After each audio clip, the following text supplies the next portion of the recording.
So tonight in our Be Wildfire Ready presentation, Thousand Oaks Neighborhood Association is really pleased to have Kin Chin of Berkeley's Office of Emergency Services, which is part of the Berkeley Fire Department. And they've got some great new things to talk about.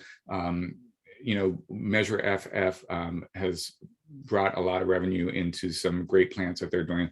But in addition to that, they've got some systems in place that are really good for all of us to know about.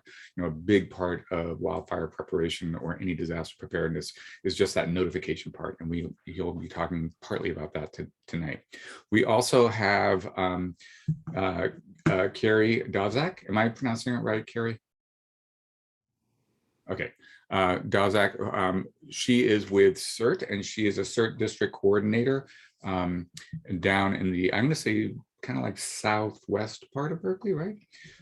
Steve Greenberg, I'm not sure if he's here. He may be joining us later on if he's not here now, is the other district CERT coordinator, and he may be joining that. He's in the west part of Berkeley. And we also have Susan Snyder, if you can wave, Susan.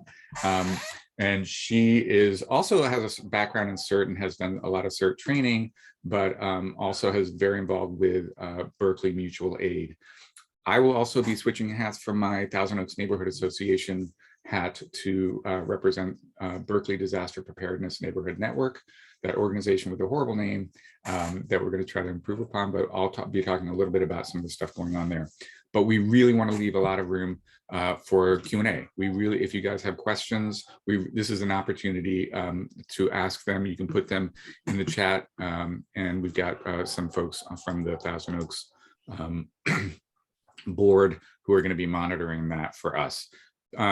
It's a pretty sizable number now, people who are joining us. So maybe the best bet is for you to at least hold off on your Q&A until after the presentations, at least maybe the individual presentation. And we're going to start with Kin Chin, and we're going to let him share his screen. And I'm going to try to do that spotting, that pin, or is it spotlight? Is that the best way to do it?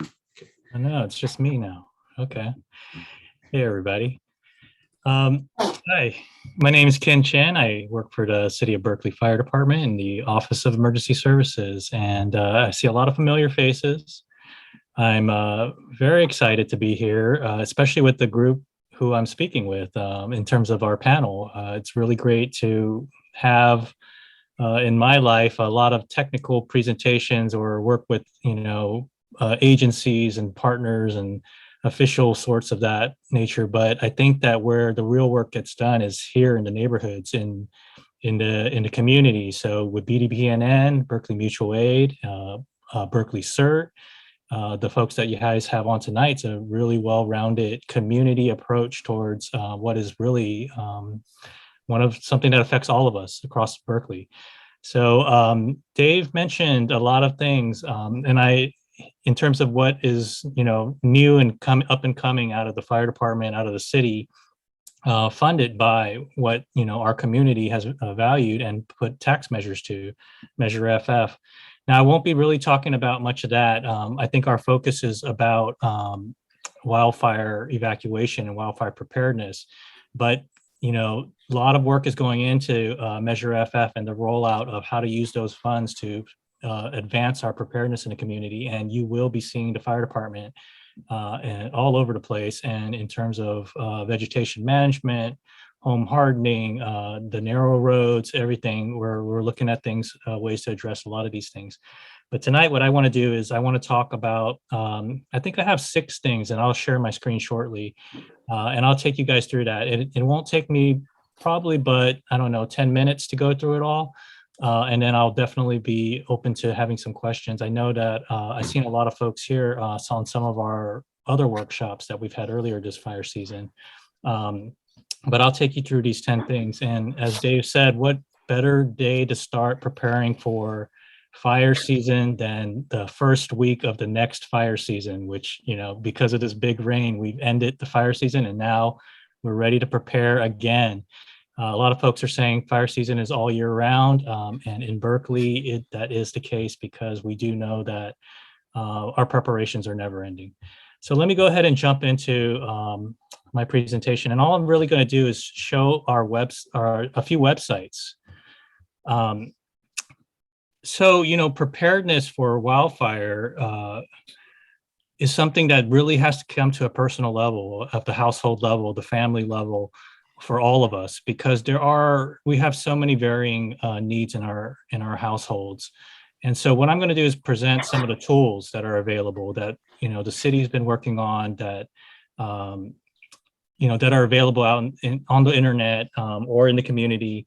And I will show you some of those. And this is the opportunity for you to see what tools you can use to advance your preparedness, because that's where it starts, is in your own household. And we can have this great meeting tonight, but where the preparedness will really happen is if you take these tools and you integrate it into what you need to do and what you and your family, the needs that you and your family have for this aspect of managing our risk in a fire-prone area. So first thing, AC Alert. So many of you may have heard of it. It's our emergency alert and notification system. www.acalert.com. For some reason, it doesn't show that on my screen. .org, I mean. acalert.org. It's right here. And if you go there, you can go ahead and register yourself. And what this is for you to register your phone number, your email, your text number, the things that the notification that you, routes that you want to be notified on for an emergency. The city uses this, the county uses this, and this is the way that we will be communicating emergencies which require you to take action for your safety. And if you go to the website, it'll take you to this page, and you can click down to the bottom. If you have an account already, that you know about this page, and you can log in, and here's the sign up button right here. So I'm not going to go too far into that. We can talk more about it, but this is definitely one of the key steps that everyone should be taking, because this is one way that you can receive information from the city. And I'll go to the next tab here, which is Zonehaven. So the city has started with Zonehaven as of June 15th, and Zonehaven is a software that's on the internet, which many jurisdictions now in California are using. They're advancing across many jurisdictions, also beyond the state as well. But here we are. I'm zoomed out of Berkeley right now. Let me zoom out a little more. So you can see there's Berkeley and Oakland, Albany and El Cerrito. And what I'm going to do is zoom into the Thousand Oaks area here. And this is one way where you can find out what your zone number is for an emergency evacuation. Or if there's something in your zone that's being affected, we use this map, which you can see that I can click on these zones. And what they do is they bring up information. So if we had an evacuation, you would find evacuation information here. And you would see the reasoning behind what the alert is on here. Now, this Zonehaven doesn't send you an alert. It's merely a map to show you which zones are being impacted. So here, let's zoom into Thousand Oaks area here. And you guys are probably the most important zone in the whole city. And that's why we named you guys number one here.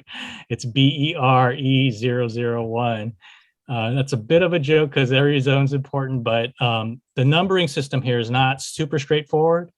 There's 01 here, and then there's 011 actually, and then 02. So there's reasonings behind all this. Yes, it's not the happiest thing. So you guys are probably somewhere between 001 and 011, 00011. So you're in either 1 or 11 here. And the other way you could do it is you can type your address in here, and it'll take you right there to your address, and it'll show you what zone. So you want to write down your zone number. I'll get back into that in a little bit. But you want to know your zone just in case you're not able to view this map. But if you're able to hear it on the radio, that'll let you know that, I know my zone number and I heard that zone being called out. And so without the map, you need your zone number. So make sure to write down your zone. And now I'm going to take you to our website. So this is the City of Berkeley's website, cityofberkeley.info/wildfire. And we revamped the site this year to incorporate a lot of the more information that we learned from last year and every fire season before in terms of our preparedness, our response, and we're integrating it here. And I think we've got a pretty good layout now so that it really can lead you as residents through this through all the resources. So here's a really great place to start. Get your AC alert, get your zone number, then come to the website.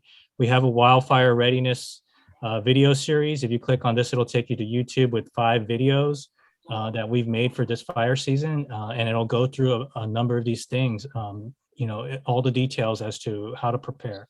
So we'll go through this page quickly, and then I'll focus on one area. So here, again, you see AC alert and Zonehaven called out as very important parts of it. Radio 1610, that's the radio station we might use, 1610 AM. And then it goes into the weather, how to read the weather forecast that we put out for fire weather. And then it talks about evacuation, what evacuation warning and order is, and then how to make a plan. So this is the key part for you is, and we'll get into this in shortly, is how to make a fire weather plan. And it goes into all the details that you need. It'll guide you through this. So being ready to evacuate, the weather tools, all these other links to other websites about kits, your preparations around your home, things like that, vegetation management. We put some other resources on here. So that's one place to definitely look. So on this page for the website, I want to take you to the planning tool. So when we were talking about planning, how do you make a plan for fire weather? We talk a lot about earthquakes, we talk about other types of emergencies, and they're very similar in terms of preparedness, but wildfire has its own considerations, and we developed this step-by-step guide. So you can go on the website, click this step-by-step guide, download it, and it is your household fire weather planning tool. This is what will come up. So, we put a lot of thought into this. It goes through a lot of the questions. So first thing, write down your zone, right? It'll take you through that. And then sign up for AC alert. Once again, it'll tell you ways to get information. And then really, this is the part where your household needs to have these conversations. Sorry, I got muted. My household will leave from a fire, and this is where you're going to start deciding the very specific situation in your household, because not everyone will leave based upon the same situation, right? And this is one of the trickiest parts about wildfire preparedness, is that we all have different considerations, and some of us need more time than others.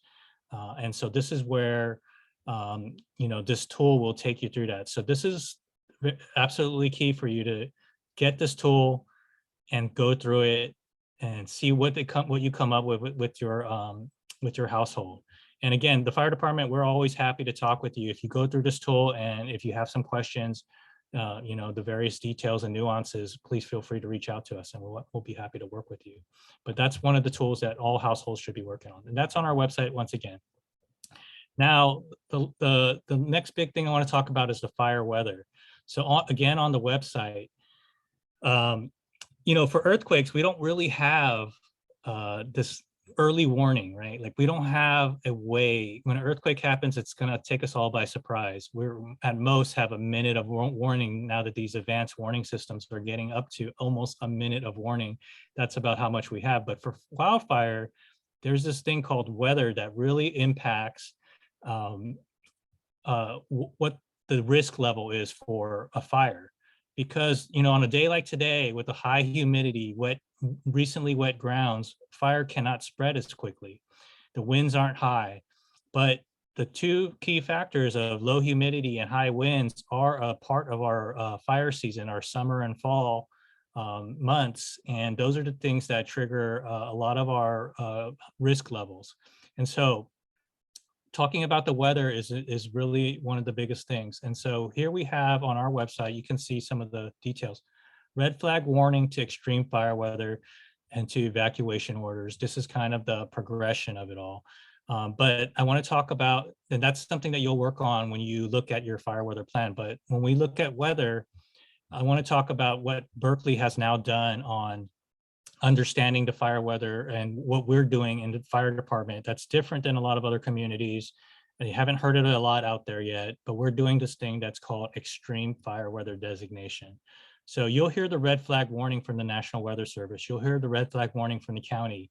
You'll hear the red flag warning from the newscast. what you'll hear from the fire department that could be different is this designation called extreme fire weather. And this is what we in the city of Berkeley have decided is appropriate for our community, given our situation, given our fire danger and our community's design and outlook on evacuation. We are extremely concerned beyond red flag when there is this conditions for extreme fire weather. And what we did was we put together this chart. It's kind of hard to read on this screen, but when you get to your website, you can read it on your web page, your web browser. But these two columns, relative humidity and then the sustained wind speeds. And as you go to the right, the wind speeds get higher. And as you go to the bottom, the relative humidity gets lower. And this is where this gradient appears. Now, everything that's colored, red and purple, that's really red flag weather. But where extreme fire weather comes in is this purple area. And the reason why we're designating that, those are the highest winds, the lowest humidities. And if you look at this graph here, we point out that all of these recent fires, the most devastating and deadly fires, have occurred in these purple areas. And in some of them, like the Oakland Hills fire, really on the extreme end of this purple area. And so what we're really keeping an eye on is this.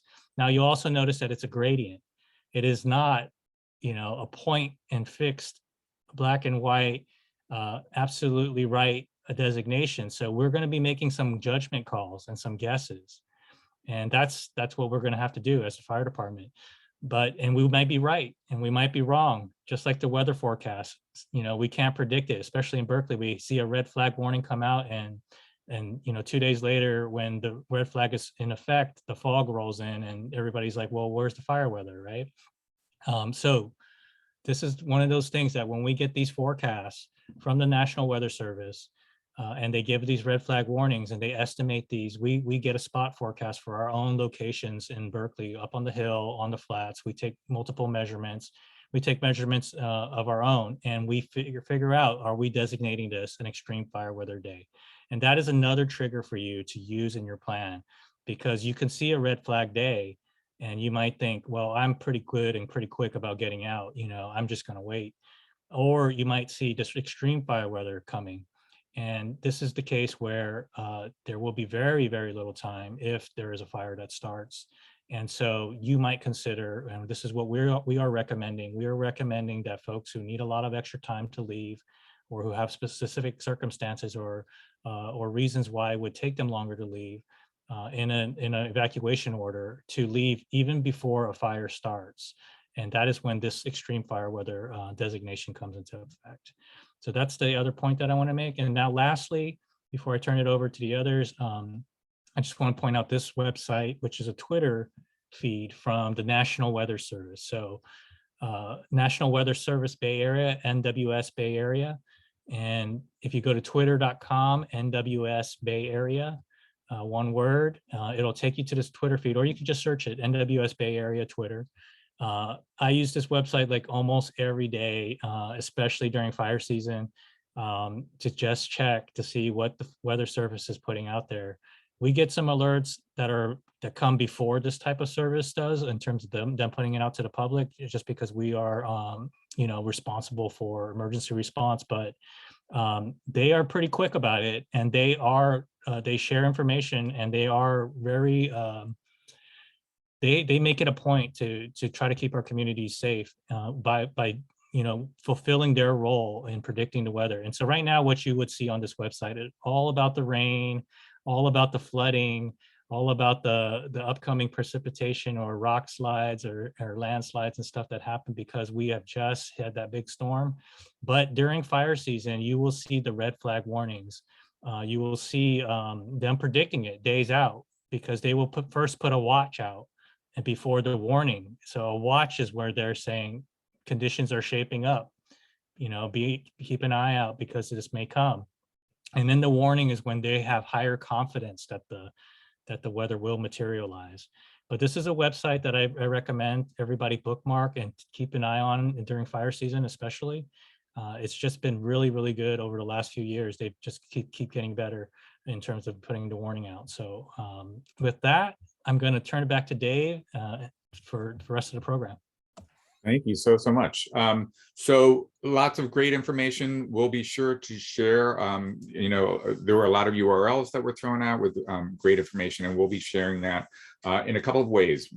First of all, one is that Thousand Oaks Neighborhood Association now has a MailChimp list, www.tona.org, tona.org. You can sign up to be on the mailing list, and we don't send out too many of those lists, those emails, and we'll be sure to do it there. We have a Facebook page, and of course we have our newsletters, which are great, hand delivered every doorstep by an amazing group of volunteers, and that's great, but it only comes out 3 times a year. So if you want something more up to date, definitely sign up for the MailChimp list. One of the things that I want to talk about in terms of Kin's amazing presentation is that there are all these great resources, and all of us who are here obviously have some capacity around internet access or some technological help, and we are here, we're watching and listening. There are lots of folks in our community who might have hearing impairment, sight impairment, who don't have good access to the internet. There are really could be served by us signing them up for AC Alert. If you know folks who are having trouble navigating, getting signed up for AC Alert, if they have a phone, they can probably still be signed up, but they might not be capable of doing the signing up. So I'm hoping that you, as part of this amazing community, Thousand Oaks neighborhood, that you will connect with your neighbors, you'll connect with folks who maybe just don't have the capacity to get signed up for AC Alert, and who can also, you can share that information about what zone are they in. You can look that up for them. I'm going to actually turn it over to Susan Snyder now, because that sort of ties in to some of the work that you're doing, Susan, in terms of helping folks connect with each other. So Susan Snyder of Berkeley Mutual Aid. Thank you, Dave. So one of the things that we started doing this year as a new program of Berkeley Mutual Aid is Wildfire Buddies. And our idea behind the program was connecting people, because preparedness is hard alone. Preparedness is hard alone if you have the resources and capacity, and it's much harder if there's things in the way, whether those are financial resources, emotional resources, technological resources. It's easier to make a plan together. And the truth is, we need each other, because when a disaster happens, there's so much information, and having a buddy who can help you sort through that information is a really valuable thing. So Berkeley Mutual Aid is a place you can come to if having a buddy would be helpful, or if you're in a place where you have knowledge and information and you could be a buddy for someone who's getting started in their wildfire preparedness. So that's just one piece of the Berkeley Mutual Aid pie. And we also are just scheduling, I have my notes here, I just came from this meeting, a Learning to Live with Wildfire panel discussion with folks from the Oakland Fire Safe Council and Cheryl Drinkwater, who's an expert in home hardening. And that's coming up on November 10th. And I'll put that information in the chat. And I think we're going to have a lively discussion and maybe touch on some new areas that haven't yet been covered, certainly in our Berkeley Mutual Aid presentations that we did in August. So I think that's it from me. Thank you so much. We have 2 folks from Berkeley CERT, Kerry, Davzak, and Steve Greenberg. They're really here just in case folks have questions, but maybe Kerry, you can talk just a little bit about what CERT is, because there might be folks who don't know that.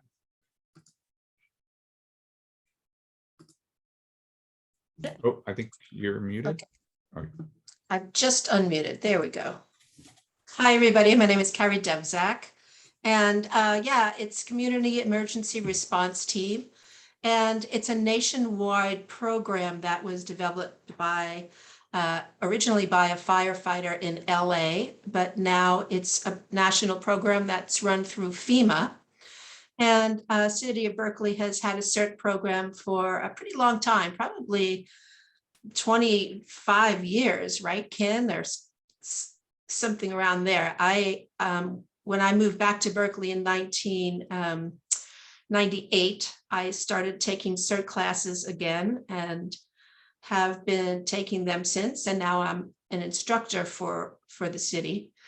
One thing that I noticed about CERT during the pandemic is that neighborhoods that had CERT groups or neighborhood associations did so much better during the pandemic, because one of the first things that you learn in CERT is that the most important thing is to know who your neighbors are.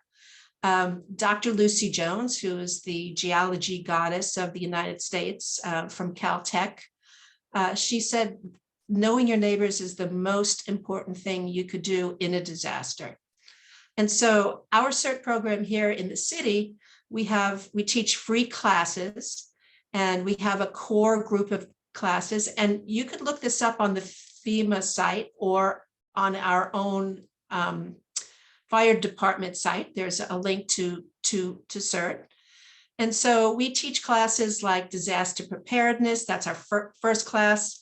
Also, Susan Schneider has been an amazing instructor with our disaster mental health, light search and rescue, 2 first aid classes. What am I forgetting? Fire suppression and utility shut off information. Just a whole plethora of classes that we give for free when the pandemic isn't happening. And we usually teach the classes from Station 6. That's the training center on Cedar that you all pass by with the big tower outside where our firefighters practice. So we hope to start the classes again. I'm looking at Ken here to see if he has any clue when we're going to be in person again.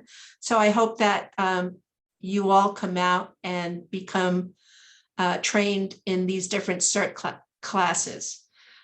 I don't know, Steve, would you like to say anything else? Sure. Good job, Kerry. We also can teach the classes in the neighborhoods. If there's a big enough group of people, like 15 people, we can come out to the neighborhoods and teach the classes. And we also help with neighborhood exercises as well. Yeah, we usually teach the ones in the neighborhood that we can do easily, like disaster prep and first aid. Some of the classes we prefer to do at the training center, like light search and rescue, so that we could get you climbing the stairs up the tower. But there are a lot of classes that we do teach in the neighborhoods.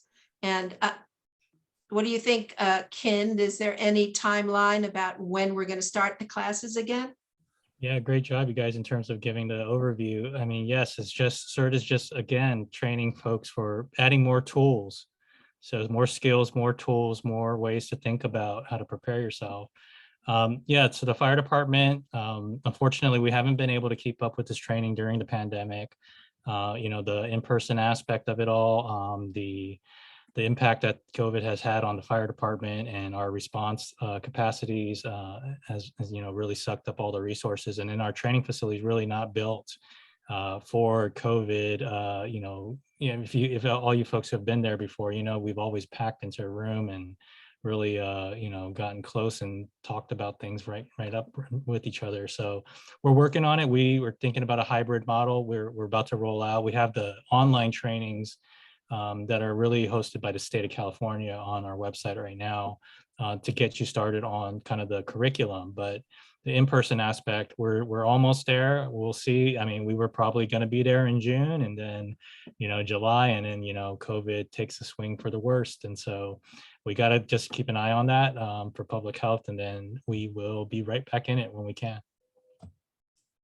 If I could just add, there's a lot of information on the City of Berkeley website about CERT, but there's also zillions of videos through FEMA as well. So I encourage everybody to check them out and be prepared when we start doing the classes again, and you'll know more than the instructors. maybe. Thank you. Thank you so much. The CERT class, I've taken a number of them. I'm not like a certified person necessarily, but I've taken probably, a dozen CERT classes over the past decade or two, and they're super fun. Fire suppression, who doesn't want to work with a fire hose and learn how to, put out a fire? So highly recommend it when that's back up and running.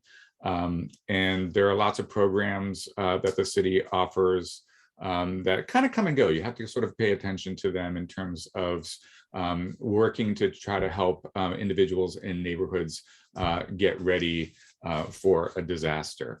I'm going to go ahead and put on my Berkeley Disaster Preparedness Neighborhood Network. Can I just add one? Can I add one quick thing? Yeah. We don't really have a CERT certification here at the city of Berkeley. Other cities do. We just encourage people to take the classes.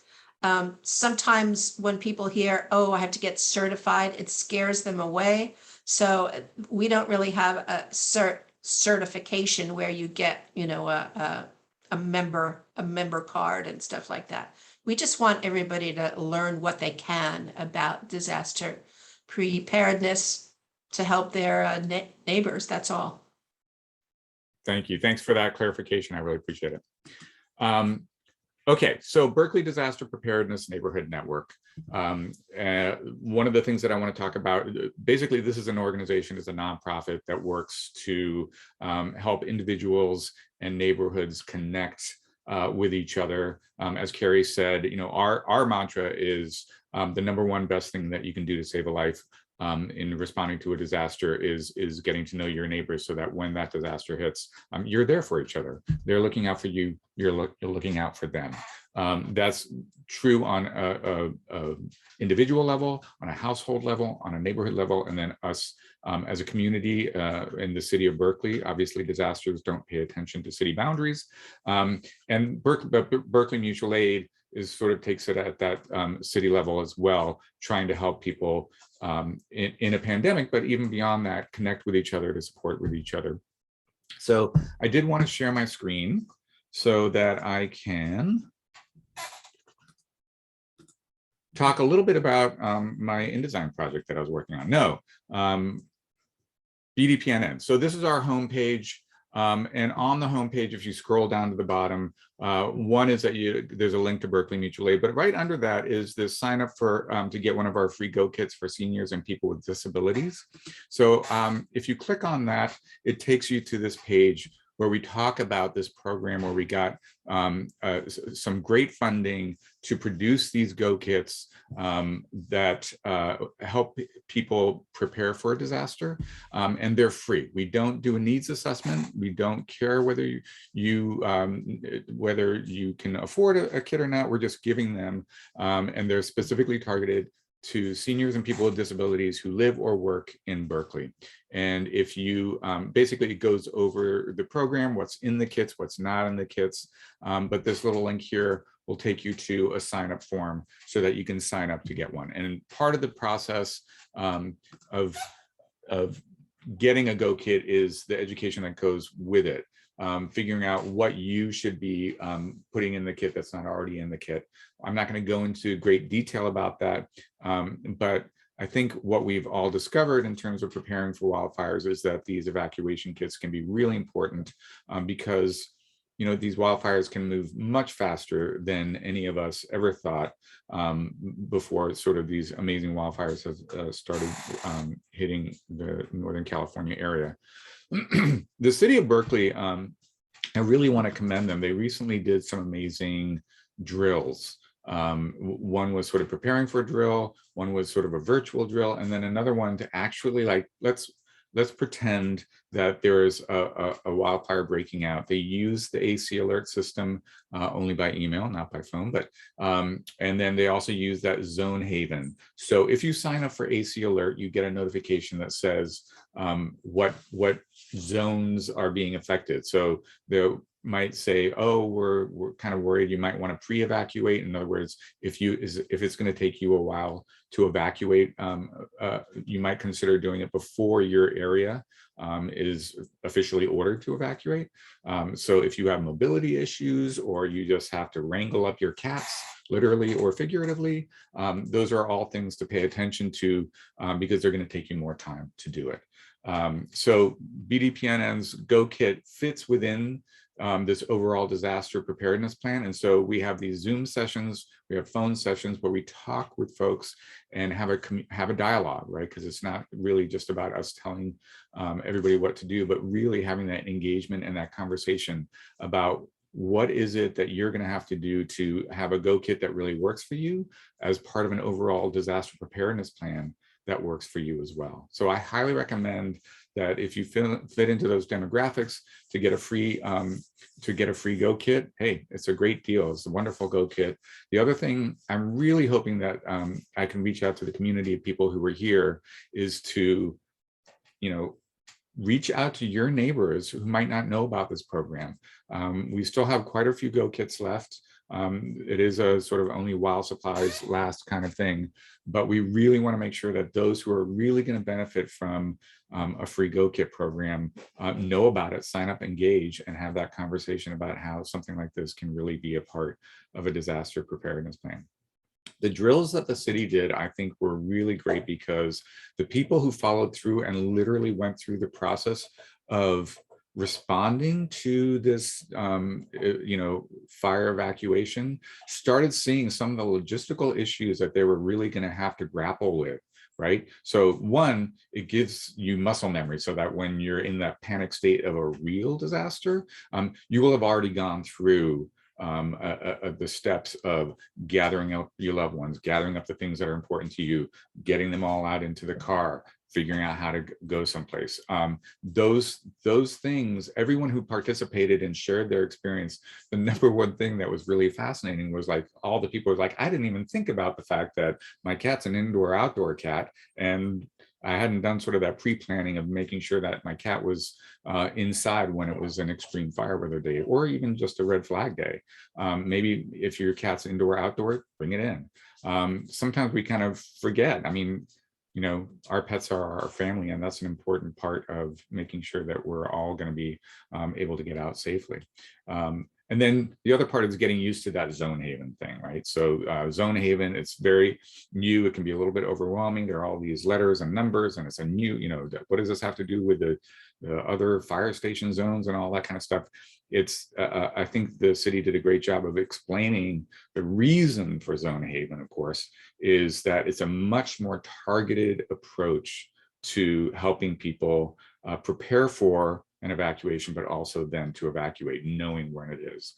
The other thing that was great about the process of participating in this group evacuation drill was we had these really great conversations about, what would we do in this scenario if we lived in a zone where that was far away, like, if we're in Thousand Oaks and we see that there's a wildfire that's happening that seems to be affecting South Berkeley.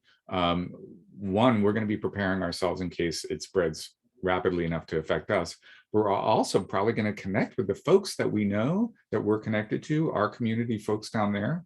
We might want to call them, make sure, like, did you hear that you're, in this zone where you should be preparing to evacuate? So I'm hoping that part of the thing about being here tonight, talking about wildfire evacuations, is that we're thinking not only about ourselves, and I think this happens naturally, we start thinking about other people, like who are the people we know and love who might be affected by this, and how can we help them?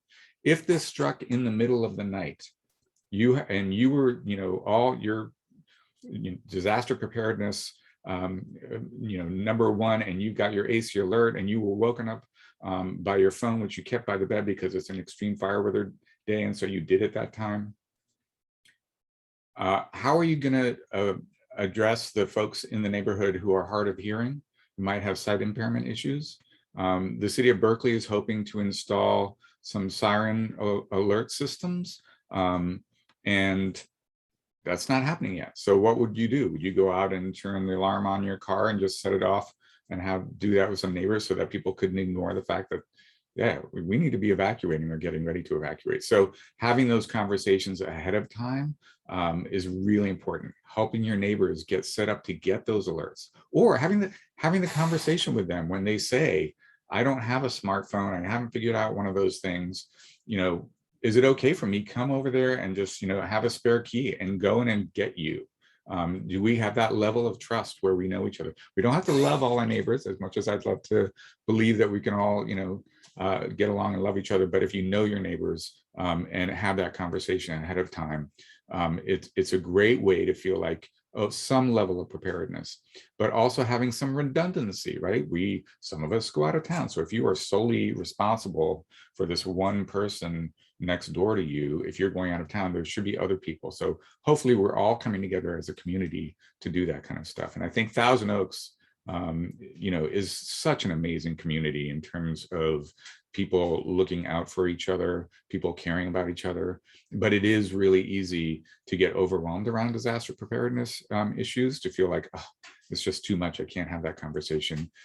Some people kind of feel like it's one of those old things talking about, you know, money or politics or religion. You know, that somehow disaster preparedness, that sort of thing, I don't want to impose on you, but I think having that conversation totally makes for a stronger community. And I know that I've got a couple of neighbors who are here on the call tonight, and I firmly believe that the work that we've done to be better prepared for a disaster has made us a stronger community, a stronger neighborhood. And as a stronger neighborhood, we're better prepared. It's this wonderful spiral upward, as I like to say.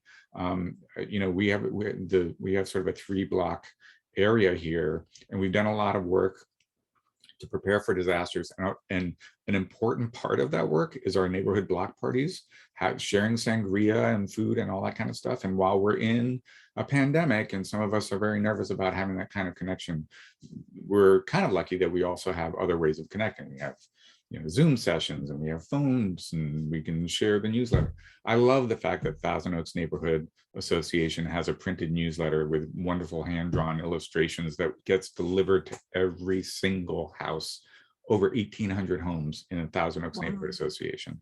And while that's not a rapid alert system, it's a way of connecting. So I still feel that newsletter, that funky newsletter that goes out to every single home, is part of disaster preparedness. This says we are a community, we care about each other, we're taking the time to deliver unasked for newsletter to your door. So anyway, Dave, can I just add this? Can I add one little thing? Please.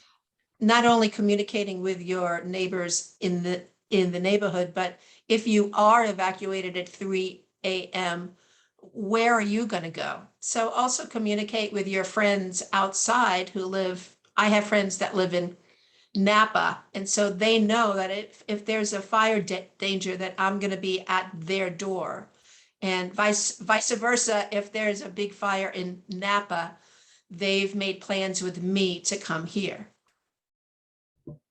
Yeah, I think, you know, one of the things, and Ken, you can address this if you'd like, though. One of the questions that the fire department and the Office of Emergency Services gets whenever they talk about wildfire evacuations is everyone says, what are the evacuation routes? Where do we go? And of course, it's, as Ken always says, it's situational, right? They can't tell you it's X, Y, or Z, because it depends on where the fire starts, where it's going, a whole plethora of things. But that doesn't mean that you can't prepare for an evacuation. You can, as Kerry said, have those conversations ahead of time. If you know someone in South Berkeley, you know, you can say, can I come, and you live up in the hills, can you say, can I come and hang out in your backyard while we figure this out?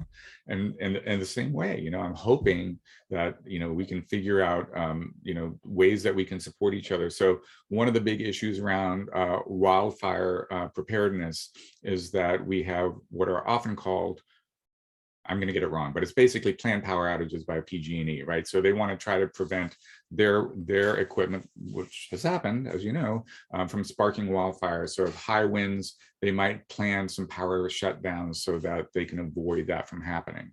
One of the ways that we can help out, some of us down maybe not up in the high fire zones where we tend to have power, is that we can tell folks, if you're in a power outage situation and you need to come down and charge your cell phones with me, or you know, basically share the power that we still have, or my house happens to have solar, and I have a Tesla battery. I only wish I had a Tesla battery, but if I or some kind of inverter battery system, you have a wheelchair that needs, especially if the power outage goes on for a couple of days, either food that's going to go bad, my battery on my wheelchair needs to be supported. We can all be there for each other in those ways. So think about it as a community effort. And I think you're all here because you're all very community-minded people. So I'm not telling you anything on some level that you don't already know, but I'm hoping that this discussion about being wildfire ready is that discussion about connecting with folks who aren't here tonight, the folks who either can't make it or just don't have the capacity to engage in that conversation right now, but you know them and you care about them, and that you'll be a part of that. So thank you.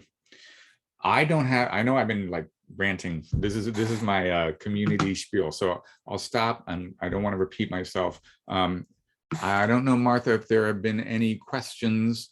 Oh yeah, so I do want to respond to this one. Go kits, just to clarify, are only for seniors and people with disabilities, right? Question mark. So the short answer is yes, but the longer answer is this: it's also for their caregivers. So if you are taking care of a senior or a person with a disability, absolutely you should have one of these Go kits. And whether you have that for yourself, in the spirit of putting, the airlines putting the mask on yourself and then taking care of your kids, that's fine. Or if you're getting it for them, that's fine too. So we do not assess what is a senior. People are like, what age? And I'm like, I'm not getting into that. If you self-identify as a senior, that's your choice. What kind of disabilities? That's another area we have no interest in getting into. If you identify as someone with a disability, you get a bag, you get a bag, you get a bag. So the other thing is, we say live or work in the city of Berkeley. I know that there are some people who connected from Albany and areas around. We're not going to get into that discussion. We really just want to make sure that these Go kits are getting into the hands of people who would really use them, and have that conversation, right? When you show up in your neighborhood and you say, I got this free Go kit, people are like, what? And then you can have that conversation. So it's all about connecting with your community. Are there anything else in the chat? I think that's pretty much it. We've got 2 questions from Stan, who I feel confident is going to share them with me. I have no idea. Maybe he can speak up in his unmute himself to ask the questions. Okay, I've made it so anybody can unmute now. So you can unmute yourself and speak up if you want. Will there be traffic control during evacuations? Ken, I'm going to let you address that. Yeah, that's a good question. I mean, again, situation dependent. So when we talk about wildfire, we talk about a wide range of situations, right? So from a fire, we could have an evacuation if there's no fire in Berkeley. If there's a fire nearby, though, like let's say Orinda, and it is a really bad weather day, we might start evacuating parts of Berkeley. And so in the best case scenario, yes, we will have traffic control. It is in our plans, it is in our operational procedures, but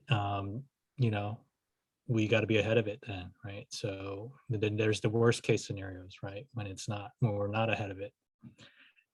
So it's really situation dependent. I think Dave hit upon it earlier, Kerry mentioned it.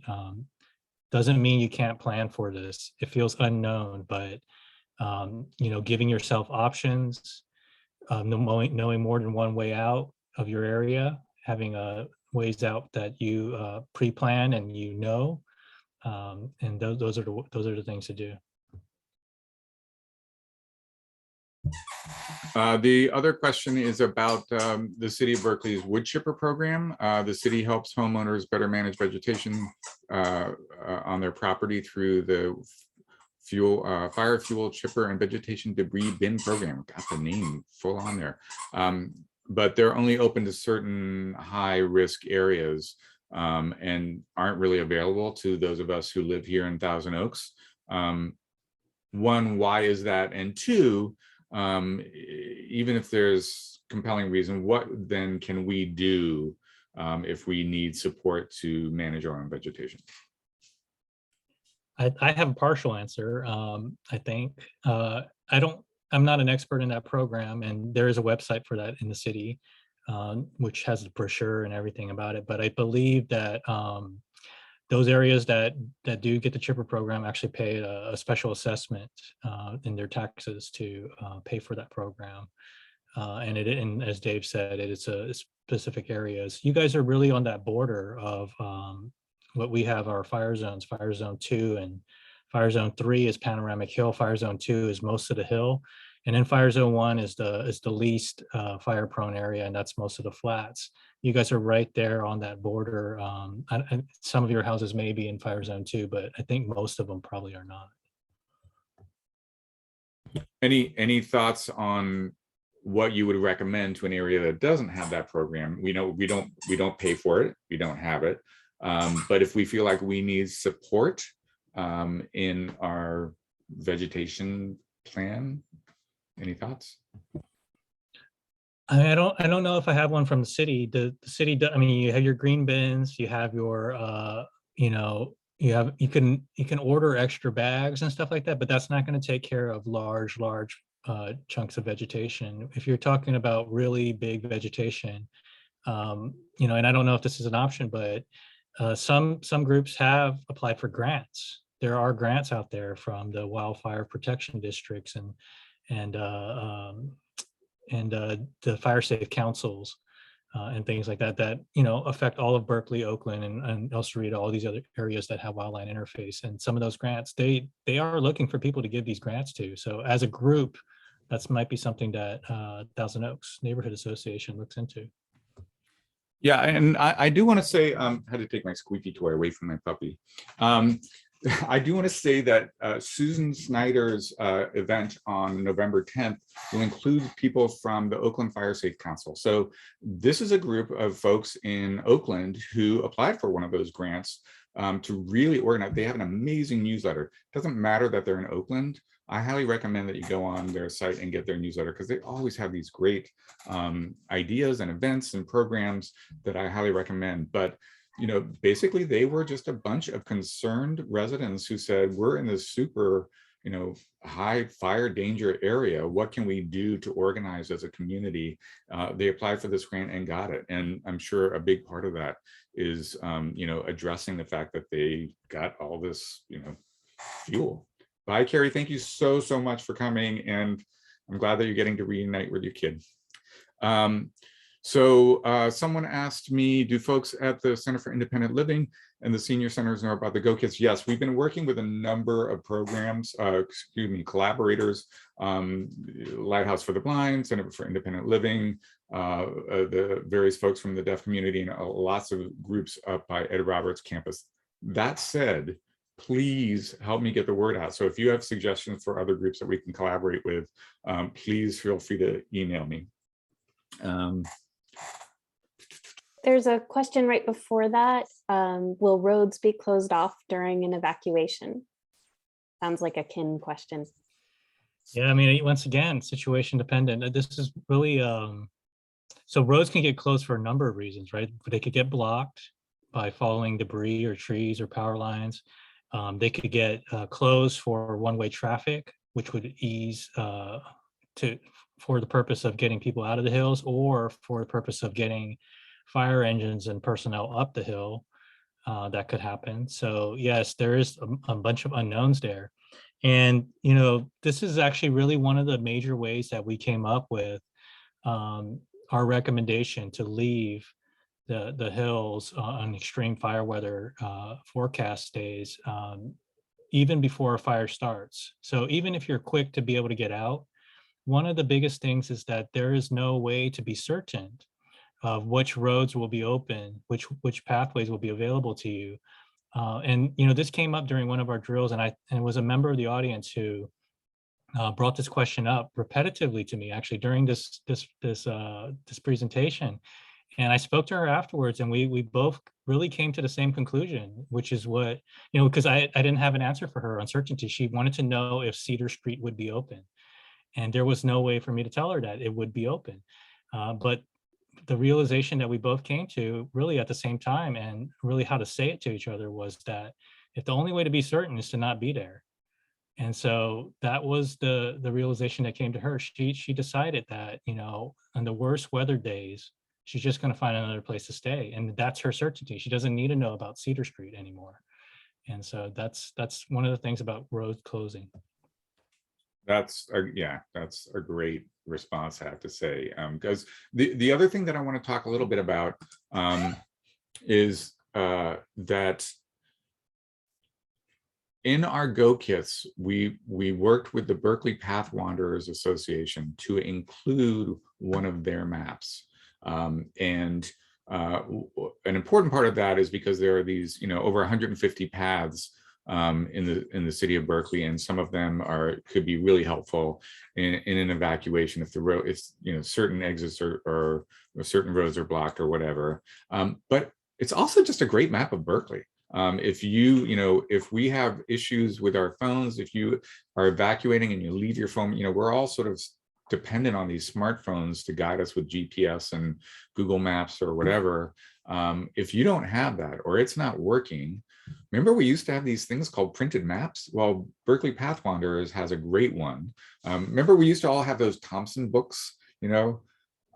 I don't think our kids know how to use like a printed map anymore, but we are including those in those backpacks because they can be super helpful. You'd think that we all know Berkeley, but if this is an evacuation, is smoky at night, you know, a map could come in really handy.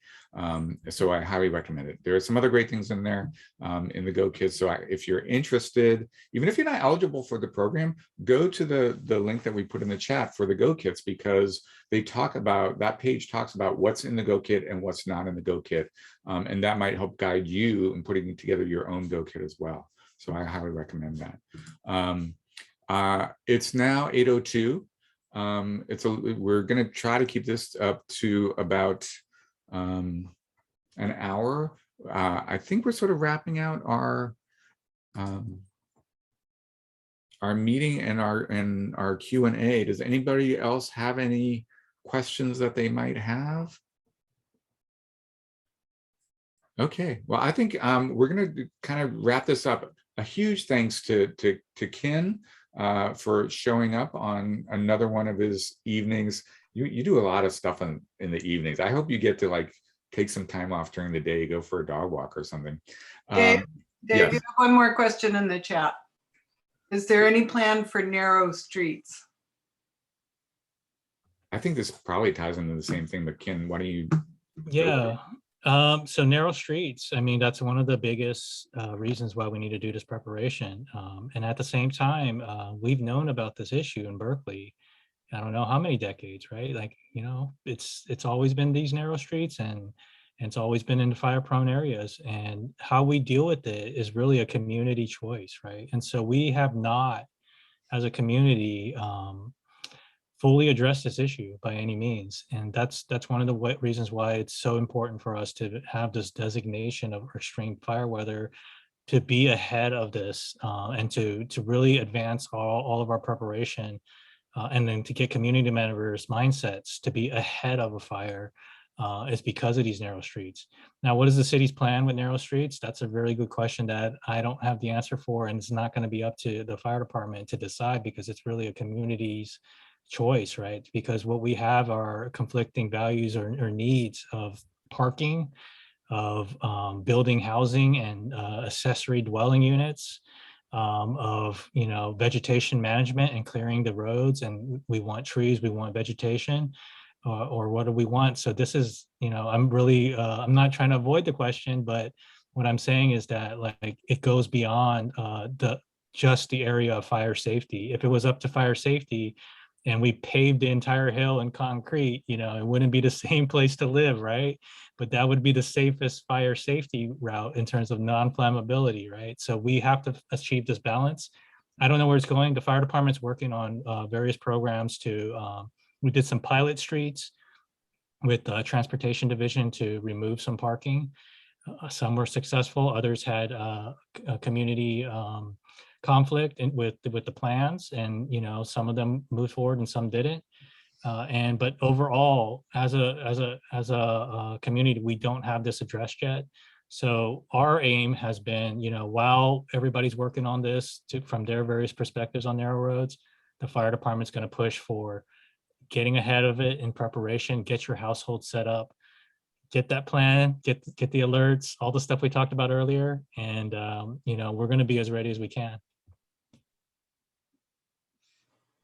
Thank you. It sort of gets to the point again. So for instance, the city of Kensington actually did a pretty good job of reducing the on-street parking because they recognized that this was a big issue, and it obviously was a huge issue in the navigation of the fire trucks in the Berkeley and Oakland Hills in the 92 fire.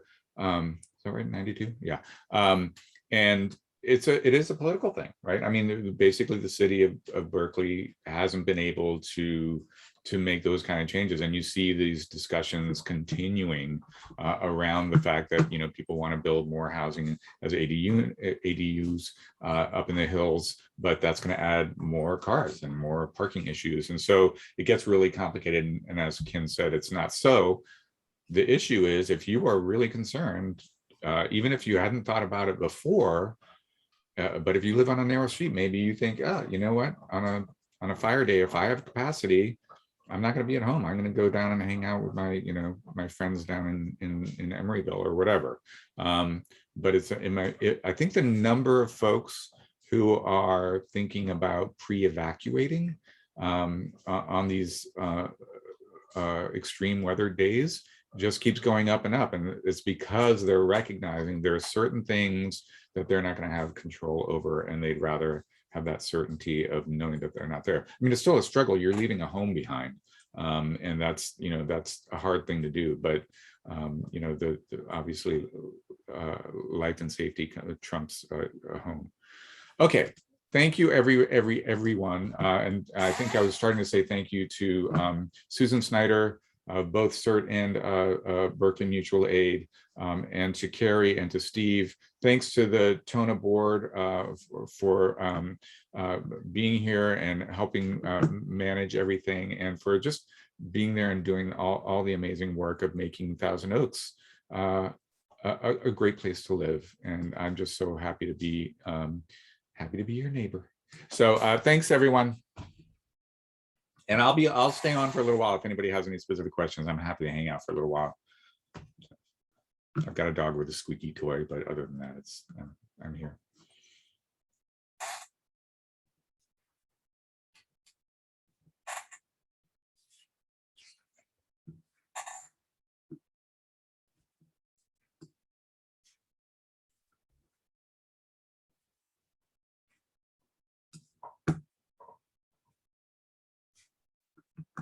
Have a good night, Dave. If you want, please do put my email address or oes@cityofberkeley.info in your newsletter, and anybody can reach out to us. Okay, thank you. Yeah, I absolutely will. We'll post this in all the different places. I'll post the recording, and I'll send you the link in case you want to share it with anyone else as well. It's obviously, all this stuff is pertinent to more than just Thousand Oaks, so we're happy to share. Yeah, sounds great. Thanks, Dave. Have a good evening. Thank you all for coming. Bye, everyone. Night, Steve. Okay, and any TONA board members or folks, if anybody has any feedback, I'm happy to share it. Let me stop recording.